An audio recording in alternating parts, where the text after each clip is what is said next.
Hello. So in this video, we're going to talk about Book 10 of Plato's Republic.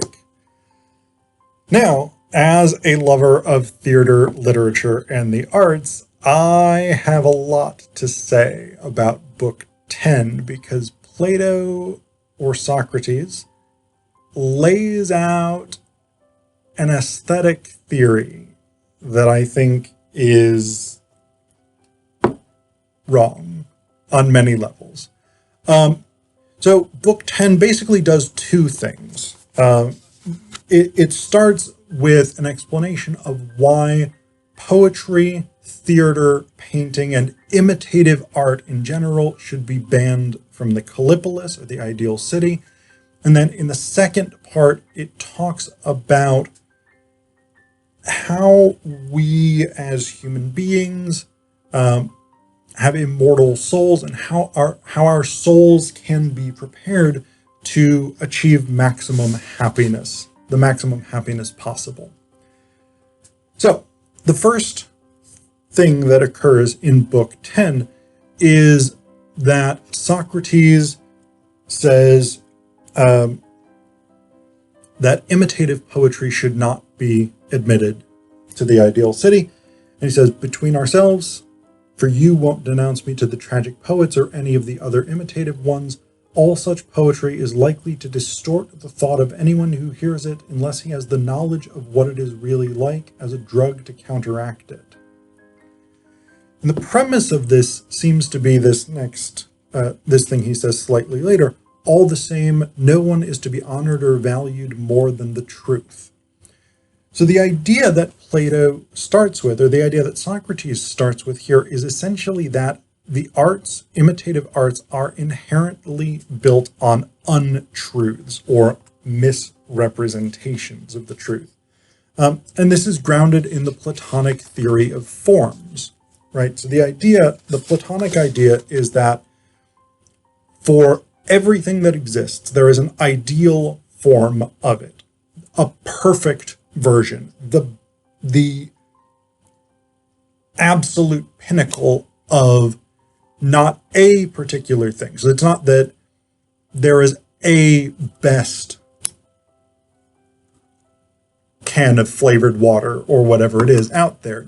There's not a best table or computer or king or whatever it is, but there's an essential form, a deeper truth, transcendent truth of these things. Every individual version of those things that exists in reality is working toward that ideal form, but will never be able to reach it. So when a craftsman makes a table, it's modeled on the ideal form of a table, but it is itself a flawed form of the table. So that's the basic sort of idea of ideal forms, is they're these sublime transcendent essences. Craftsmen, according to Socrates, make things. They make attempts at creating those forms. Artists, on the other hand, make imitations of those attempts at creating the ideal form.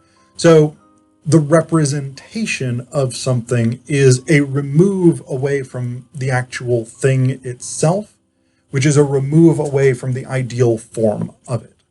So this is Socrates' argument, is that there are two removes from the truth of the ideal form, and therefore art is just an imitation that distorts our understanding of the ideal form even further.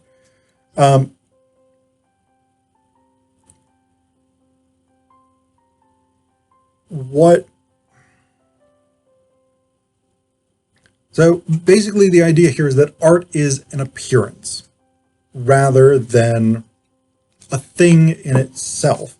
And this is one of the issues that I have with Socrates' perspective here. So he says, what about a carpenter? Isn't he the maker of a bed? Glaucon says, yes. And is a painter also a craftsman and maker of such things? Glaucon says, not at all. Socrates says, then what do you think he does he does do to a bed. And Glaucon says he imitates it. He is an imitator of what the others make. That, in my view, is the most reasonable thing to call him. I have two issues with this. One is that a craftsman imitates the ideal form. So there's already that element of removal from truth. So I get the distinction that he's making between here is, say, a table. It's not the ideal form, but it's moving toward it. And here's a representation of a table that's further away from the ideal form. But you're already dealing with an imitation of the ideal form. So it seems, in a way, there's a difference. It's a difference of degree rather than kind if your criterion is how does this thing represent the truth? Now, there's a different question, the utility of a table versus the utility of, say, a painting of a table. But this is my second problem. If your criterion is the utility of a table is different or better than the utility of a painting, because you can't stack stuff on a painting, eat off of a painting, write notes on a painting, then you've fundamentally misrecognized the point of the painting. It is not intended to have the same utility as a table. So to say this painting of a table is less useful as a table than the actual table is to miss the point of the painting, that the painting is not supposed to do what the table does. It is supposed to do something fundamentally different. And Socrates doesn't seem to accept that distinction. So I think there's a fundamental component of simply missing the point of what art is meant to do. So there's that. I have that problem with it. Later on, slightly later on, Socrates gives what I think is kind of an absurd idea that, like, artists are trying to trick people into thinking that what they are depicting is actual reality. Like he says here, nevertheless, if he is a good painter and displays his painting of a carpenter at a distance, he can deceive children and foolish people into thinking that it is truly a carpenter. And a little bit later he says, whenever someone tells us that he has met a person who knows all the crafts as well as all the other things that anyone else knows, and that his knowledge of any subject is more exact than any of theirs is, we must assume that we're talking to a simple-minded fellow who apparently encountered some sort of magician or imitator and has been deceived into thinking him omniscient. He goes on a little bit in this vein. And a little bit later he echoes this again. We hear some people say that poets know all crafts, all human affairs concerned with virtue and vice, and all about the gods as well. They say that if a good poet produces fine poetry, he must know all of the things he writes about, or else he wouldn't be able to produce it at all. Who is making these claims? Like, what artist is going around being like, I know more about carpentry than carpenters because I'm a painter, and I know more about farming than the peasant farmers do because I can paint a farmer in a field. No, like, no artist makes that kind of claim. Nobody would even say that kind of thing. And like, nobody's like, I'm gonna paint a photorealistic depiction of a carpenter and put that painting really far away from people so that morons will think that it's a real carpenter. Like, what the fuck is he even talking about here? This is just some nonsense that he can use to premise his own prejudice against the arts. It's complete bonkers bullshit. Like, no artist is saying the kinds of things that Socrates is claiming that they say. It simply doesn't make any sense. But the other element of it is, like, he says, oh, the poets don't know anything about anything except imitating. But, like, one of the premises of poetry in ancient Greek society was that it was inspired by the muses. And the Muses are deities. They are part of the Greek pantheon. And Socrates, earlier in the Republic, has asserted that the gods have all of the knowledge. They are omniscient. They know everything. So if you are going to make the case that the poets are claiming they actually know everything about farming and sailing and fighting and ruling and whatever all stuff, if they're inspired by the Muses do know those things. The Muses do have perfect knowledge of everything that exists because by your own report, they are deities, and deities know everything. There is no inherent reason, if we accept that the gods exist, if we accept that the Muses inspire poetry, if we accept that the gods have all of the knowledge, that they could not say to Hesiod or Homer or Euripides or Aristophanes or Socrates or Sophocles or Aeschylus, here's the truth about this thing. Like, by the worldview that Socrates himself seems to ascribe to in Plato's Republic, his aesthetic theory is wrong. The idea of limited knowledge is based on seeing human limitations, but they're also artificially constructed human limitations. And I'll talk more about that in just a second.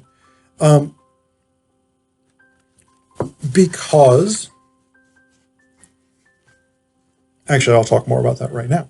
Because in a little while after this, Socrates says, "Therefore an imitator has neither knowledge nor right opinion about whether the things he makes are fine or bad." And he says further, "An imitator has no worthwhile knowledge of the things he imitates. That imitation is a kind of game and not something to be taken seriously, and that all the tragic poets, whether they write in iambics or hexameters, are as imitative as they could possibly be." Now again, there's a huge problem here because Socrates is assuming a particular type of humanity. Namely, he's assuming one-dimensional people. Now, in the Callipolis, according to Socrates' own criteria, everybody would just do one thing. Potters would just make pots. They wouldn't fight. They wouldn't trade. They wouldn't farm. They wouldn't serve on juries, etc., etc. Farmers would just farm. Philosopher kings would just philosopher king. They would just rule. That's all they would do. No other tasks. That's not how real human beings actually work. There is substantial evidence that the poets know some shit about shit. Aeschylus, for instance, was a soldier. He served in the Persian War. We know that about him. I think he was in the Battle of Salamis.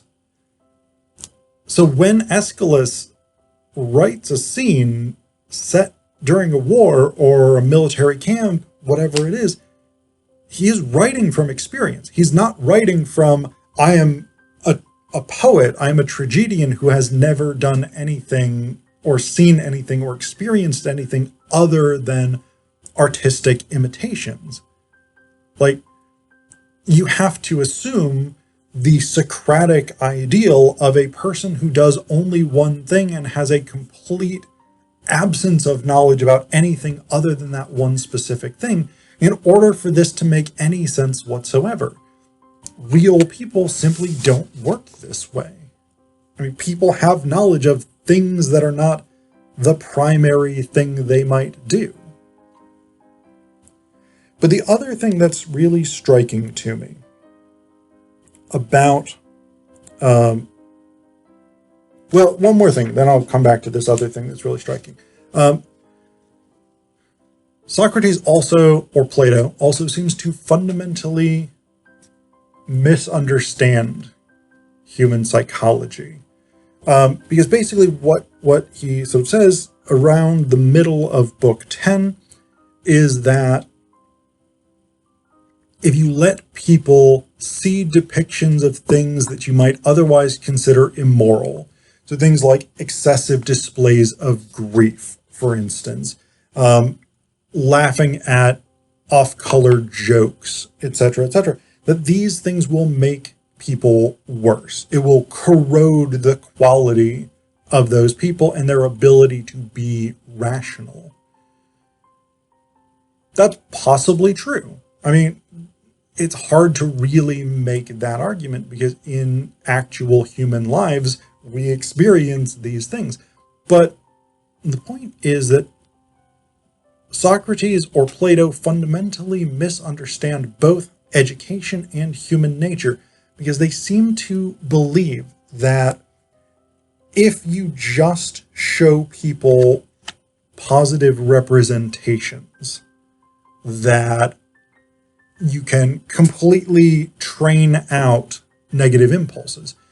So they ignore the idea, they ignore the premise of being human, which is that we have drives, we have impulses, we have negative affect, etc., etc. Like, you can't get rid of those things because they are ingrained, evolutionarily rooted parts of human psychology. You can't breed a race of people that don't find fart jokes funny just because you ban fart jokes. Like, it doesn't really work that way. So there's a huge problem in terms of the practical aspect of this. But the other thing that's really striking to me, Plato, in writing Book 10 of the Republic, is incredibly dismissive of the idea of imitation as something that takes us further away from truth. But the Republic is itself imitative. This is a Socratic dialogue. It is a dialogue ostensibly between Socrates and his interlocutors, Glaucon, Adimantus, and others. This is not a direct recording. I mean, it's not like this was filmed or something like this, or tape recorded, so it's perfect representation. This is Plato's imitation of what might or might not actually have been said if this conversation actually took place at all. Is Plato a philosopher, or is Plato an imitator?